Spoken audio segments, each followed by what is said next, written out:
Ihr Lieben, ich bin es wieder. Mahlzeit und Buenos Dias aus Guatemala. Ja, es ist nicht diese grüne Soße, wo ihr immer die Nachos reintippt, das war Guacamole, aber ich habe das auch am Anfang verwechselt. Ja, ich war dann ganz überrascht, Guatemala ist tatsächlich ein Land in Mittelamerika, wieder an beiden Ozeanen vertreten und ich mittendrin. Ja, die Sonne brennt schon wieder hier vom tropischen Himmel, es ist schweineheiß und das letzte Mal wog ich mich ja schon in Sicherheit. Ich habe gedacht, die Regenzeit hätte ich hinter mir und jetzt wäre es wieder ein bisschen kühler. Da habe ich mich geschnitten, na? Oder das Klima hat mir wieder ein Schnippchen geschlagen. Das stimmt zwar auch, die Regenzeit ist zwar auch vorbei, aber halt nur da drüben und im Hochland. Ja, hier jetzt wieder der einzige Zipfel in ganz Mittelamerika, wo die Regenzeit halt bis Ende Dezember dauert. Ja, bin ich jetzt runtergefahren, weil mir das im Hochland oben auch zu kalt war. Ich hatte sogar die Standheizung an und mich erkältet. Und der Fachmann hört es. Und ja, deshalb wollte ich jetzt wieder runter hier, ist schön warm. Aber es stimmt auch, wir haben 35 Grad, Luftfeuchte 88%. Also man kann es kaum aushalten. Es ist eine Schweinehitze wieder. Und wie gesagt, Regenzeit dauert halt noch ein bisschen an. Ja. Und hier wird, es ist jetzt morgens um 11. Da wird der Tuk-Tuk-Fahrer noch sein Gerät vorwärmen und dann bricht er auch gleich auf.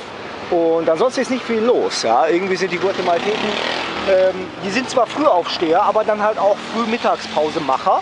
Und so, wenn ich dann meistens aufstehe, vor allen Dingen wenn ich krank bin, ja, dann sind die Straßen wieder leer gefegt. Ne? Sind die Straßen wieder leer gefegt, aber kommt mir auch mal ganz gelegen. Ja. Mittagszeit bei der Mörderhitze kannst eh nichts anderes machen als rumfahren. Jedenfalls sind wir hier in Flores. Ja, liegt im Petén Itzá See, das ist er. Man soll nicht baden, habe ich mir sagen lassen. Und geht schon so ein verdächtiges Rohr rein. Und ja, also es ist so ein bisschen das Lindau Mittelamerikas für die Bodenseeler unter euch, ja, auch wenn das für die Würzburger unter euch hier so ein bisschen aussieht wie das Verzöchheim Mittelamerikas. Aber es ist auf jeden Fall eine kleine Insel in einem Tropensee und man sieht es schon am Gemüse hier. Wir sind im Norden von Guatemala und da ist es eben heiß und feucht. Ja. Das ist nicht repräsentativ für Guatemala. Ansonsten liegt Guatemala größtenteils hoch, also Hochland. Selbst die Panamericana, meine alte Bekannte, die geht nochmal hoch auf über 3000 Meter. Habe ich mir geschenkt, aber immerhin so auf 2500 Meter, da wird es dann schon frisch und ungemütlich und grauer Himmel und so und die Lippen platzen auf und man muss lange Hosen anziehen. Also ekelhaft, ekel, könnt ihr euch gar nicht vorstellen. Ja. Ich fange gar nicht an. Ja. Aber jetzt jedenfalls hier wieder mollig warm. Caribe heißt die Saufkneipe, da hinten, wo man sich den Rum reinkippen kann. Aber das habe ich natürlich alles schon hinter mir. Es ist ja wie gesagt bereits nach 11. Ja, Guatemala, was fällt uns ein zu Guatemala? Ja, klassische Geschichte eigentlich, ne? Kolonialismus, Missionierung und so. Aber hier gibt es noch relativ viele Indigene. Gucken, ob wir einen finden, aber wahrscheinlich, wenn man einen braucht, ist gerade keiner da. Ja, jedenfalls relativ viel indigener Einfluss. Das macht Guatemala noch zu einem etwas, wie soll man sagen, ja, interessanteren Land auf jeden Fall. Ne? Ein bisschen exotischer, könnte man vielleicht sagen, weil es hier halt noch ein bisschen was anderes als es unsere westliche Konsumgesellschaft gibt. Das ist eigentlich ganz erfrischend. Also viele Indigene, vor allen Dingen im Hochland. Und die haben das mit der Missionierung, fanden die nicht so super. Also es ist immer noch so ein bisschen, die fahren immer noch so zweigleisig. Ja? Das heißt, man glaubt schon an Gott hier, aber man bringt ja lieber dem Gott für Dingensbummens jetzt irgendwie auch noch ein paar Opfergaben da. Am besten auch direkt auf der Treppe zur Kirche, damit die Sache auch garantiert Hand und Fuß hat. Ja? Also ist vielleicht auch am sichersten einfach, ja, religionsmäßig. Wer es nicht weiß, ja, wer weiß das schon, der sollte einfach halt mehrgleisig fahren. Das machen die hier so, die Indigenen.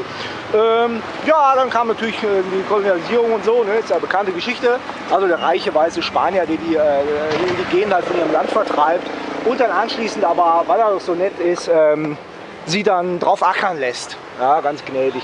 Ja, das ist nicht unbedingt, ich sag mal so, völkerverbindend oder nationsfördernd. Und so gab es dann natürlich auch Konflikte, Militärdiktaturen und die Amis haben auch wieder ihre Finger drin gehabt, ne, wollen natürlich ihre Wirtschaftsinteressen durchsetzen. Ja, 200.000 Tote war das Ende vom Lied, Krieg und so weiter. Die alte Geschichte, das langweilt euch wahrscheinlich schon fast, ja. Aber so ist es halt hier überall.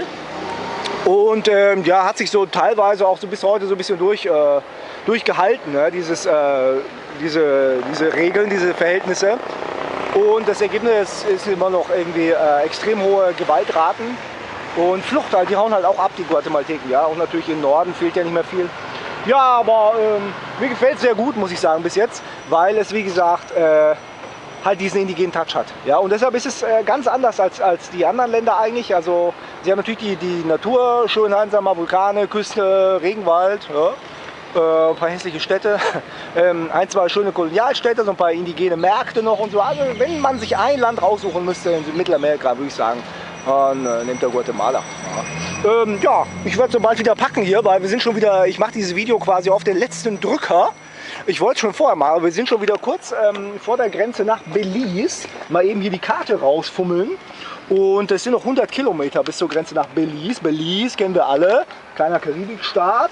Und es wären noch 100 Kilometer. Mal gucken, also wenn ich da noch ein schönes Plätzchen finde irgendwo, da an irgendeiner Lagune oder so, dann sind wir das rechts, dann sind wir hier, ne? Und dann geht es dann hier rüber, also so ein paar Kilometer Acker, und dann sind wir schon in Belize. Ja, und dann mal sehen, auf Belize bin ich auch gespannt. Kleines Karibikländchen, ja, da spricht man Englisch wieder. Und da ist ja wieder Schluss hier mit Latino. Ja, ja, was war noch in letzter Zeit? Ein Vulkan ist ausgebrochen, direkt vor meiner Nase, erfreulicherweise. Endlich mal. Und das war ein Schauspiel ohnegleichen, aber hätte jetzt hier wenig Sinn gemacht, euch da so ein Video zu machen, weil es ist halt da oben, da leuchtet es halt dann so ein bisschen. Ne? Aber wenn man es reell sieht und hört und rumpeln fühlt und so, das ist geil. Also ist geil. Wer sich das mal irgendwie mal geben kann, der sollte es auf jeden Fall tun. Ja, ja, wie gesagt, ich zuckel jetzt rüber. Die Reifen sind ja nicht weggeschmort gewesen von meinem Vulkanerlebnis. Guatemala bekommt ein sehr gut als Reiseland. Und ich würde sagen, bis zum nächsten Mal hoffe ich, dass es euch auch sehr gut geht. Ihr genießt den Advent und lasst es krachen. Schalten Sie auch beim nächsten Mal wieder ein. Hasta luego.